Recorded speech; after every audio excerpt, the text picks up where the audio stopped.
Welcome to LaunchPod, the show from LogRocket where we sit down with top product and digital leaders. Today, we're talking with Caroline Albanese, Product Director of Data Products and Capabilities at Dow Jones. Honestly, it was super interesting getting Caroline's insights on breaking down stakeholder groups into editorial, readers, and advertisers, and how that drove her award-winning innovations in digital advertising products. And her big reality check moment when an ambitious project early on at Wall Street Journal didn't go as planned. It was a blast chatting with her, so check out our conversation with Caroline Albanese. Hey, Caroline, thanks so much for joining us today. Stoked to have you on the show. Great. Thanks for having me. Happy to be here. Yeah, good. This is gonna be a fun one. I think your and my career parallel a little bit more than other people who we've had on before. So this would be fun. So I don't think we've had someone who went to college for journalism yet. We haven't had a J school grad. So welcome, you're our first. Happy to be here. Happy to break that glass ceiling for you guys. So I guess that's kind of the first thing I want to jump into is like, you went to school for journalism and then pretty much graduated and just got right the hell out of Dodge and straight into project management, quickly to product marketing. And then within 2 years, you were in product management. So what happened there? What's the story behind the quick jumpy jump? I think the story behind it isn't, I wish it was super like fabulous and crazy things happened and I was like living the dream, but really I graduated, and while I was in college, I was the science and technology editor of my student newspaper. Then I was the managing editor. And that experience led me to doing a lot of local reporting on local businesses, a lot of tech startups, especially just in the financial sector. So when I graduated, I was doing a lot of freelance just in the technology side. I did everything from video game reviews to ad tech conferences where Joe Jonas was there and things like that. Like I was very much I'll do anything, very scrappy young journalist. And what I kind of realized is that while this was interesting, I had a lot more interest in how things were actually working behind the scenes. Just doing all the interviews with folks who were building products or folks who were developing products. And so one of my, clients at the time, one of the websites that I wrote for, they were looking on the back end for project coordinator. And it was a website called Adodas. I don't even know if it's around anymore. So I was hired by them to be a project coordinator, which is basically just like entry-level gopher position, where whatever they needed, I was just there to kind of help them. And it worked out for me because I needed health insurance. I was still trying to live on my own, get my first like true salary job, and freelance was just incredibly hard to live off of. And my boyfriend at the time, now husband, was also a reporter. So it's basically like someone needs a job. And so for me, it aligned with my interest where I always loved writing and I always had like that journalistic mindset, but I have always been interested in like how things work and how to make things work better. And even in my writing, even in my reporting, it very much had that kind of slant of, oh, what does this product do? And why does it do it this way? And how is it impacting people?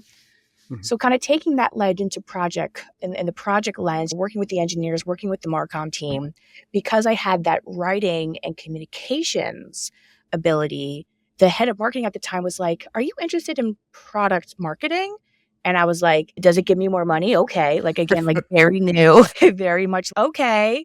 And I was very lucky because it was a very small group of folks who just believed in me and kind of saw something in me that I didn't even know existed yet. And through the product marketing job, I kind of saw how my communication ability with the advocate, like being able to advocate for products was so important. So after I was ready to kind of leave that job, I was really looking for product management, like really being able to get something soup to nuts out the door and being able to advocate for it, not just from like a Marcom side, but from more of a technology side, because the way that things just kind of came together just really helped me. And that's what kind of led me to Ziff after. But yeah, like that first job very much taught me the value of putting like intention and language behind your skills, because on paper, I just looked like an average journalism student, right? I wrote for my college paper. I went through the ranks. I have all these bylines. But what I learned in that job was, what were the skills I was gaining in those spaces? I learned how to work with people. I learned how to manage people in some cases.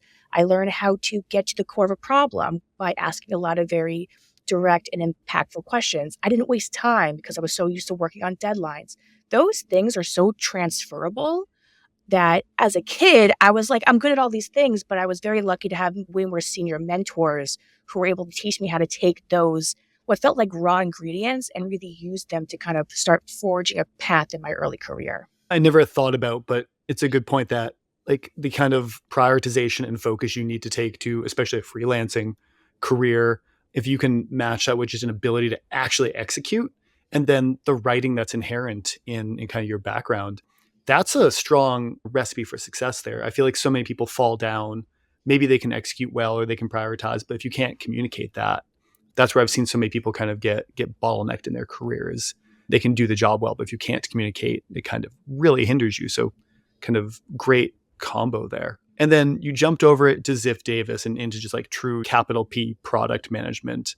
Now, I spent several years in my early career at a company called Tech Target, which was a direct competitor with Ziff about a decade before. It looks like you were there.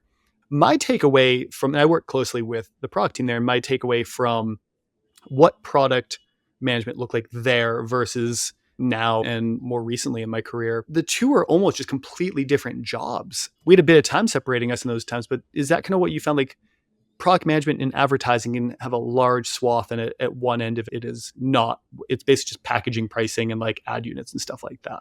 Yes. But I'm so happy I did that because now later in my career, I go back to that experience and what I learned all the time, especially being someone who's a lot of the products that I work on to this day have revenue generating aspects. They work very closely with commercial.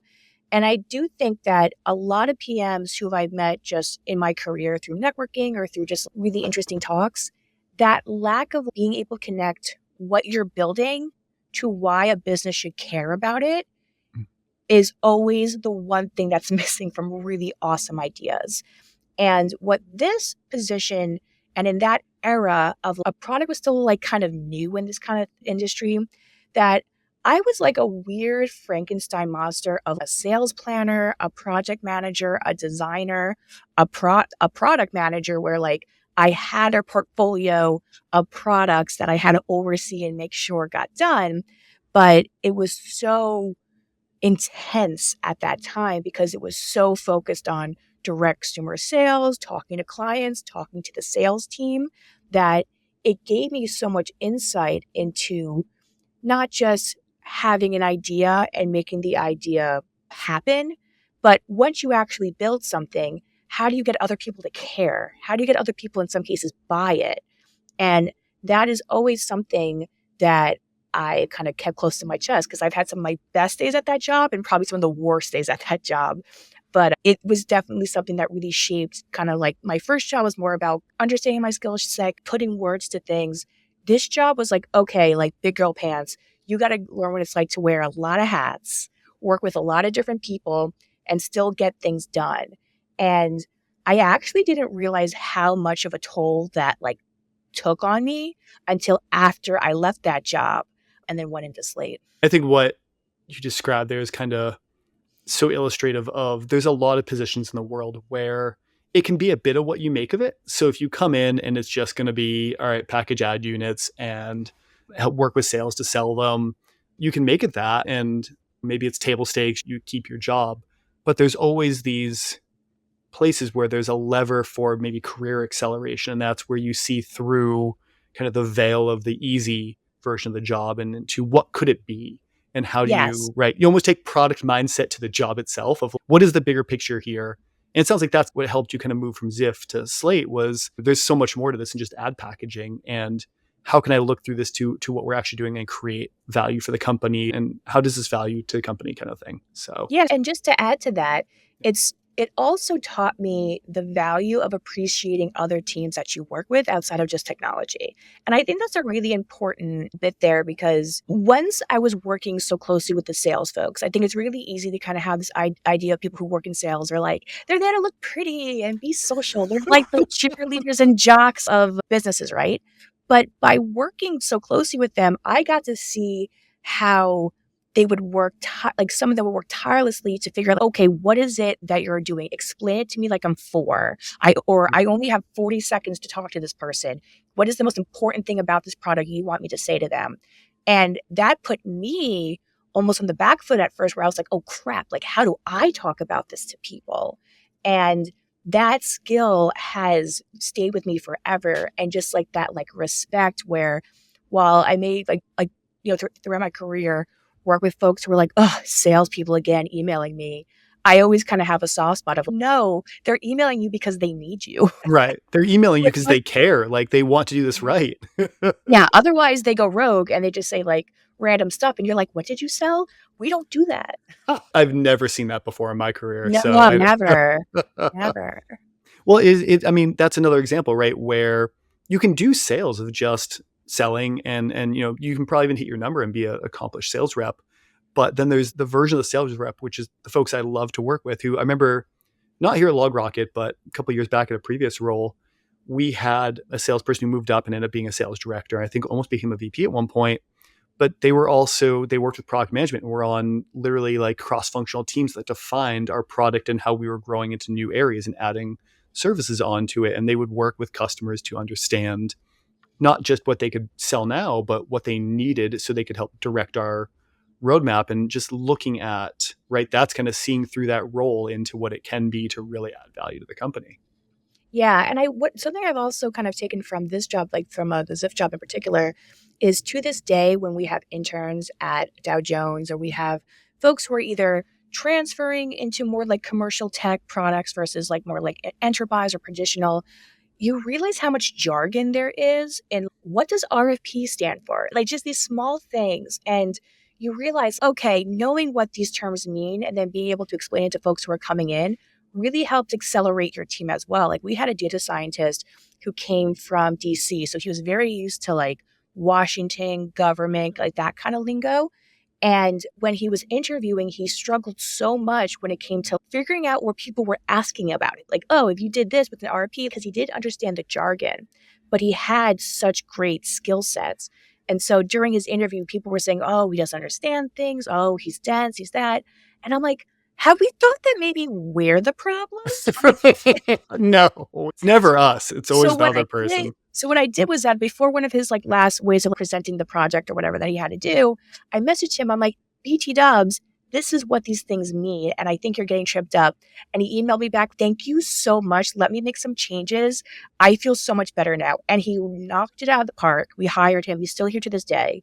And he has now become one of the experts in the org of having to connect like commercial with like data science. And it's great to kind of see that where sometimes you just have to give people a little bit more information and then you can really see them soar. But when you're working in any kind of ecosystem, especially in publishing and media, there's a lot of things that people just assume everyone knows.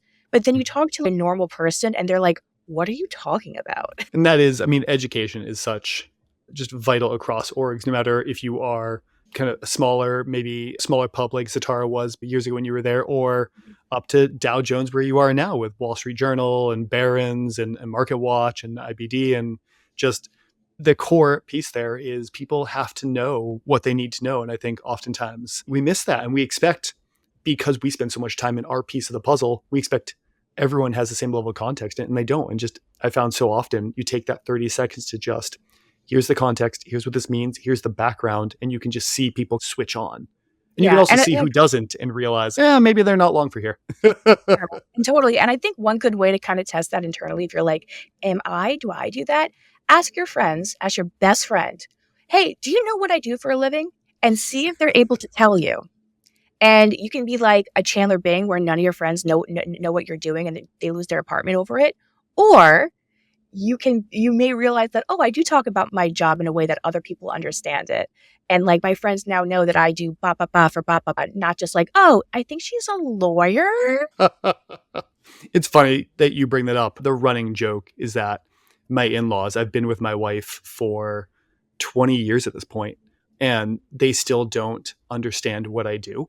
They only recently understand, okay, it's marketing. I get that, but yeah, my in-laws are international journalists. So I have to be like, okay, you know how you guys write the news and you see those ads? They're like, yeah, I'm the one that helps make that happen so you get your paycheck. And they're like, okay. Now, how is that viewed on like the kind of journalist side of it? Because I remember there was always a little bit of tension even at Tech Target where the ads people and the journalists sat across from each other and talked. But I mean, I can only imagine I know some kind of very purist journalists who don't necessarily feel great about ads all the time or something like that. So I think this is a great segue to Slate because that was very much, I wouldn't say a situation at Slate, but it was very much how Slate operated when I was there. Mhm. When I was there, the Slate is a very much like political culture website. The writers were amazing. Everyone was super smart and like really interesting, like folks to talk to. But how they moved to an office in Brooklyn. And when they were in the old office in Manhattan, everyone was kind of just clumped together because they were like part of the Graham Holdings company. They were one of many things. When they split off from that and went to an office in Brooklyn, when I started, they had just moved into that office. And one side of the office was sales, product, tech. Then there was a whole, in between us was a whole bunch of conference rooms. And then on the other side was editorial. We were literally divided by a There was a physical wall barrier. between editorial and ads. We literally only crossed paths in the kitchen sometimes. Yeah. But what's so funny was that, and I guess this makes sense when you think about writers, you think about folks who are, especially writers at Slate, who are so quick-witted, who are known for like their Slate takes, and they're very much intellectuals.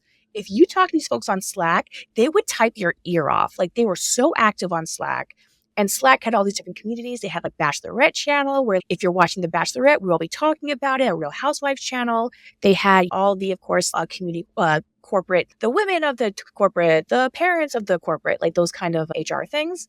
And everyone was so active, regardless of if you were editorial, tech, or sales or product. And we would all be friends on the Slack channel. But the second you were like in the hallway, they didn't know you from Madam. And we all had like our pictures too. So there would be so many times when I would go to someone and I was like, oh, hey, John. And they would look at me like, eh? And I'm like, I'm Caroline. We were talking today about how like crazy it was that like so-and-so didn't get the rose. And he's like, oh my God, yeah. That's hilarious. It's so funny though how like org design but also physical, how you organize people in an office can drive behavior so much. I remember kind of similar to that, like we weren't set that way to start, but I was at a startup that was small and we grew over time from 100 to 500 people. And we moved into a new office. We moved in from a kind of like startup-y, piecemeal together, kind of rented a little bit more and then a little bit more, and a little bit more. But we were all crammed in. And oftentimes you had to go, you want an office room, you had to go upstairs to use a meeting room with a team, even though you had to go through other sections. But you always knew people, you ran into everyone, you talked to everyone. Like it was a very tight-knit company, even though we were kind of the office was not very purposefully planned. It was almost like downtown Boston, just like cow paths. We moved to the beautiful new office that we designed from scratch and really moved into on our journey to what we hope to be a very successful exit. And I would say that was where culture almost died, because now every team had room to grow into. We each had multiple conference rooms that, more than we needed from a standpoint of supply and demand. So what would turned out was we went from being sales and marketing and product all crammed together to marketing had a section, and then we had buffer for growth. Sales had a section, and we could see them kind of, but they were like way over there down the other side of the building, and they had buffer for growth between us. So there was just rows and rows of dead, empty cubicles, and no one ever left your section because you didn't have to. You had enough conference rooms, and it was just the funniest thing was you moved in this beautiful spot and just communication fell off a cliff because you never had to walk through these people anymore. There was no accidental water cooler talk. And it was interesting to see just how the physical environment, we don't need a wall necessarily, but just the physical split can drive such behavior like that. But what's so funny was that, and I guess this makes sense when you think about writers, you think about folks who are, especially writers at Slate, who are so quick-witted, who are known for like their Slate takes, and they're very much intellectuals. If you talk to these folks on Slack, they would type your ear off. Like they were so active on Slack. And Slack had all these different communities. They had like Bachelorette channel, where if you're watching The Bachelorette, we'll be talking about it. A Real Housewives channel. They had the women of the corporate, the parents of the corporate, like those kind of HR things. And everyone was so active, regardless of if you were editorial, tech, or sales or product. And we would all be friends on the Slack channel. But the second you were like in the hallway, they didn't know you from like Madam. And we all had like our pictures too. So there would be so many times when I would go to someone and I was like, oh, hey, John. And they would look at me like, eh? And And I'm like, I'm Caroline. We were talking today about how like crazy it was that like so and so didn't get the rose. And he's like, oh my God, yeah. It's interesting because especially ever since COVID, I've been always kind of thinking about working in an office versus working from home and like how do you maintain culture and community? Because I do think, especially as a product manager, talking to people and just knowing people is so much part of your job. That's like the invisible back work. And it's so funny because like you'll hear these product talks being like, here's how I generated revenue. Here's how we worked with engineers. Here's how we worked with design. But they talk about the teams and the org. But what they oftentimes don't talk about is, did you go to their desk? Did you call them on the phone? Did you jet, or was it all like virtual? But like when you were virtual, were your cameras on? Did you ask them about their day? And that kind of human element is so deeply embedded in being a good product manager. And when I was at Slate and when I was at Ziff, I had a phone, like a physical landline. Children, they go into the wall, they are on a cell phone, but I had that on my desk. And what I would do is I would call in this case, I would call Chicago a lot, or LA, or San Francisco. And in Slate, I would call DC and I would call people's landlines. And oftentimes, especially like a new person who just joined, they'll be like, hello. And I'm like, oh, hey, it's Caroline from New York. By the way, I had a question. They're like, why didn't you email me? I'm like, oh, it's a quick thing.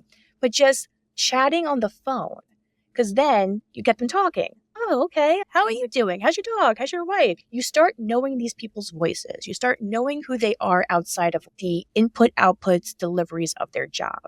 And that becomes so valuable down the line. What I was saying before about like understanding what sales does, understanding what media planners do. When you're trying to build something and you need, it takes a village sometimes, and you need advocacy, you need expertise, you need folks who have a specific set of skills sometimes to get something that may seem impossible to be actually possible. This has been like a big thing we've talked about internally here, because I think the way we try and look at it is there is advantage to working remote, definitely at times, right? If you are doing deep, especially the editorial staff, right, at Wall Street Journal, I'm sure is much better off not being in a big, loud, noisy, busy office if they're trying to write a 3,000 word article. You need to heads down that and focus. But there's other times where what you're doing calls for collaboration and planning, and you are trying to think through problems or think through a solution. And how do you plan for kind of the go forward couple quarters? And we've had so many times where we tried to do that on Zoom and jumped off. And a second later, someone made some like throwaway comment that turned into 30 extra minutes where we actually sat down and problem solved a major issue.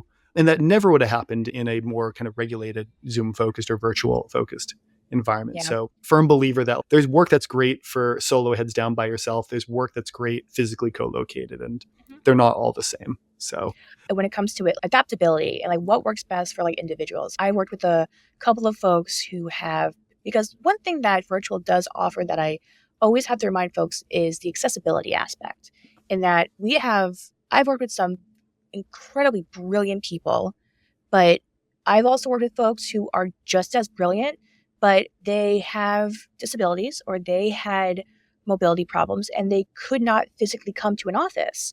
But what they did was that they made those virtual calls, those call-ins so valuable that we adapted to them. And I think it's not like one way or the other, but I do think you never want to throw the baby out with the bathwater with a good idea. But I also think it's like being open to flexibility and adaptability and just always being really key on what am I trying to get out of this conversation working with these folks, like very goal-oriented, regardless of the communication style. You can get there. It's just being open to the fact of there may be folks who can't do certain things. And if you meet them where they are, they'll find you and you can probably get a lot more done with them than if you were to just write them off. Exactly. Now, so this kind of brings us to when you got to Slate. And I think kind of we started to get this in, and then we went down a different track, but you all had an interesting take on kind of stakeholders at Slate. Because I think a lot of publications can get lost in either A, we want to be journalistically pure, or B, we want to sell ads and optimize dollars per page view. And oftentimes I've seen that there's not a great balance there. But the team at Slate, you all named kind of three major stakeholders, right? You had, it was a great editorial product. You had to worry about your readership, and it was also ads. So you had to sell ads to support the business, and kind of having that tripod, I think what probably helped you guys produce what ended up being a strong, enduring business. But how did you get there? What was the basis for kind of that balance and thought? So when I was at Slate, we worked really hard on like a complete overhaul of the website of how we were collecting data, how we were using that for both audience of like how does the audience interact with our feeds, how do things like programmatic advertising work, how could things like custom content work, and we realized that there everything kind of came down to those three things that you had laid out. It's so funny because it sounds like a very kind of publication industry focused problem, but you're running the same problem in almost any software business where it's just not writers, maybe it's engineers, or like, why do we need sales? Can't we just do product led growth? Or the product is so good it just sells itself, or why do we need marketing? If it's good enough, if we have the best product, people will find it and pick it. And it's interesting because we're a business that has engineers involved in our marketing quite a bit. And across the board, all kind of come back from doing that for a little bit and go, I never realized how much went into this and how it's not just the best product wins. You need the best product, but you also need to distribute it. You need to tell people about it in the right way that resonates with them. You need to help people understand what it is. And everything is just contextualization, I've realized. Whether you tell them how the business works, what people care about so you can build the right product, or in your guys' case, like, how does Slate make money and how does your check happen? Yeah. And honestly, and it was a kind of question because given the environment of the editorial, like they were very used to asking the Slate pitch, the controversial, hey, what are we asking the right question? So when I threw that to them, I kind of met them where they were like, ooh, where does my check come from? Okay, like I'll meet you there. And so it kind of allowed us to work together in a way that I was kind of speaking their language. Back to what I was saying before of kind of understanding how to work with different people, what they care about this has been something that I've carried on in my career to this day of who are you with? What do they need to hear? And what do you need to give them to get them to do what you need them to do? Oftentimes it could be information. It could be trust. It could be data. It could be just like a better attitude. Like sometimes it's not just like physical, like I gave you a cookie, you give me like something else. It's very much like, what can I do to be of service to others so they can be of service to me? And then it seems like this kind of rationale or tripod of the three important stakeholders of the business led to a fairly strong revamp of how you all looked at ads. Because, you made some obvious choices, right? Like, we're not going to have videos auto play and make a ton of noise, which is just horrible. And I'm glad that pretty much across the board it's gone away. But also obvious, we're going to have advertising notice at the top of ad units. But then you add some of the kind of less obvious things, like we're not going to have ads running down the right-hand side. We're going to do ad insertion logic based on word count versus paragraph count so that you don't get like weirdly spaced ads that just either too heavy or just huge run and then tons of ads really close together. But where did some of that come from? Like, what was there user research that went into that? Was there product research? Like, how did you kind of ascertain this is how we support our business from a reader's editorial and ads standpoint? So at the time, our product team had this analytics person. Like she was just purely analytics, like obviously data, but she had come from the Obama campaign and like the Democratic campaign. She was in DC. So she was very used to using user data to literally find people where they are and meet them where they are to get them to do what you want. In some cases, vote, in some cases, register. Like she was very much like used to that kind of thinking. And when we were doing the redesign, she actually used the Adobe Analytics, that same kind of mindset of what is the hottest part of the page? What is the most valuable word count? When do people actually how many people complete articles? How many of our users get halfway through? And she kind of explained it as if you think of a piece of an article as like a heat map, what is the hottest parts? And if I'm an advertiser, I want to be where the eyeballs are because that's probably where the most interaction's happening. They're probably the most understanding and seeing things. She also implemented a lot of, because we had a very active membership, subscriber base that were very much open about getting feedback. We did a lot of just user interviews, which is probably the first time at a publisher I've done that with just readers and not just advertisers, which was fantastic because we had this oasis of users who were ready, willing, and able to go on test pages, and we would record them using software, and they would just talk out loud of I can't find that. Whoa, what's that ad? It's oh, this is advertising. And it helped us question our assumptions, which was huge. And she kind of took us, like I said, like kind of similar to how I had with journalism, like kind of taking that like writing skill and applying it to product. She had done something with the political like outreach work that she had done and brought it into publishing. And it was fantastic. And it really helped us think about our advertising in a different way, but also think about our users in a different way. Not just thinking of them as like folks we need to pay, but folks who we are serving. And what we were able to also do is to kind of take those stories to our advertisers, like, this is why you want to come to us. This is why you want to buy with us, because we are doing all this. So we know that when they interact with your ad, with your content, with your whatever, they know what they're getting into, and they are like very likely to convert, very likely to open a bank account, do something. And it ended up being true because, of course, when they would leave our sites and they would then convert, it really helped like those kind of lead gen products too. So it was like fantastic that we were able to really do that. And to this day, I think it's probably one of the coolest projects we've done. And I know that other corporations have like kind of taken that with like their first party data and stuff. But at the time, it felt like very new and exciting. And also impressive to be able to create something that readers like better and advertisers like better all at the same time. Yeah, especially with such a small team, because Slate is just like a like very independent publisher, very small, very scrappy. So to be able to make such leaps in how folks were thinking of user experience and revenue and working together was really cool. And I think that really helped me when I went to Dow Jones, but it also burnt me out. And I actually left Slate because I was burnt out. And I was in a meeting with, I think, I was with a client, maybe it was, I can't remember, but they were going through some like revisions on something. And I just had this like realization, I can't do this anymore. That was the backhand of being so scrappy. Like looking back, it was like the best days were awesome, but it was draining on me. And the same from what I was carrying from Ziff of having to wear so many hats and having to spread myself so thin. And I was like in my mid-20s, newly married. And I was like, is this what I want to do for the rest of my life? So I left that meeting and I went to my boss at the time and I said, I'm getting my 2-week notice. And she's like, it's 1:00 p.m. Like, what? What? And I'm like, I love it, just out of nowhere. I'm like, I can't do this anymore. Like, I'm giving 2 weeks. She's like, go home for the day and come back and let's see how you are. And I went home and I came back and I'm like, notice still stands. I'm just going to give you 2 more weeks and that's it. She's like, okay. And she let me go. I gave her, but she just said, can I just have your resume just in case something comes up? And I was like, okay. And that summer I went a completely different direction. I got back into writing. I worked, it was 2018. So like the midterms, the gubernatorial election were happening in New York. So I was going back to freelancing. I was freelancing with a whole bunch of campaigns, writing a whole bunch of like policy stuff and kind of really going back into like the writing aspect.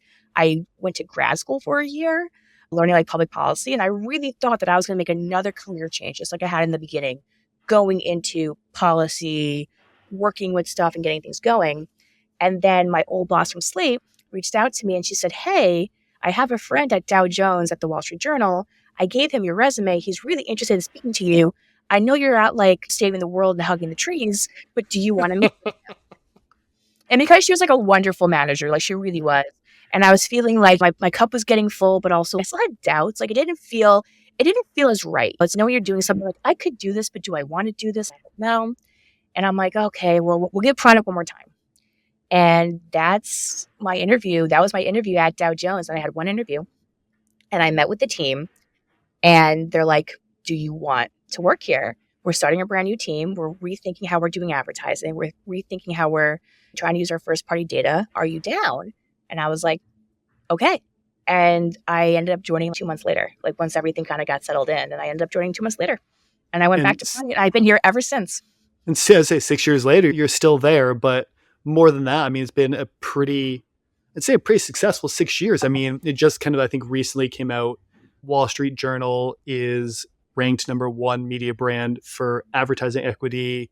You're all #1 in 14 out of 15 of the categories that was put out there. You oversee also advertising for Barron's and Market Watch and IBD. It's a pretty storied portfolio there, but you guys have done some really innovative stuff to kind of take forth this mindset that you developed and kind of honed over years, but really nailed down at Slate and then just brought it to the entire world.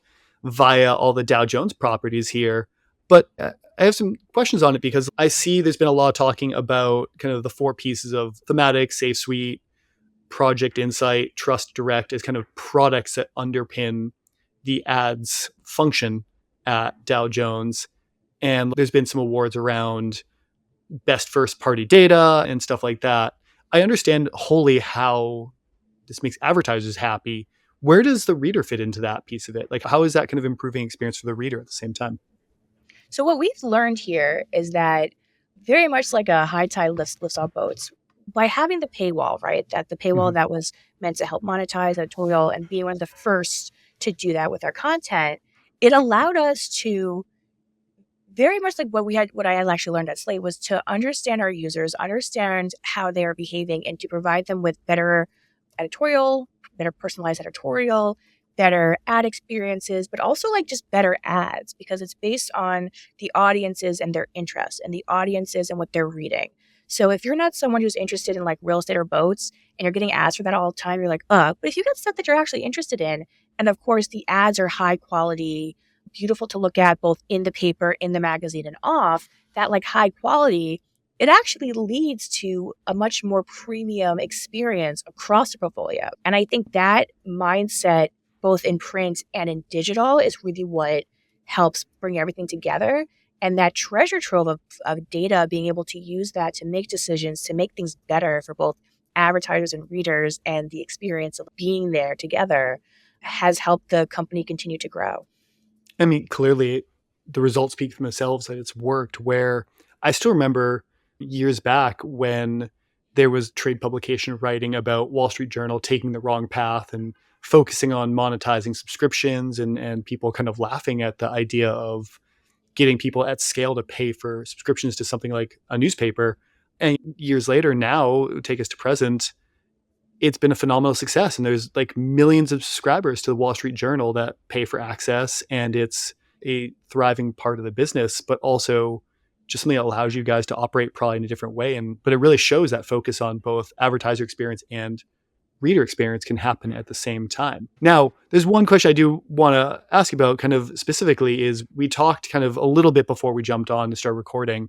And it seems like there's a bit of a story around an early maybe experiment or launch over at Wall Street Journal that maybe didn't go that way. So it sounds like it hasn't been all, the story is always though, right? Everyone thinks success is an up and to the left journey, a straight line up and to the left. And the reality is always there's valleys as well as crests. But you brought up there was one specific kind of launch that didn't go as expected that you can think of. So maybe can you take us through what happened there?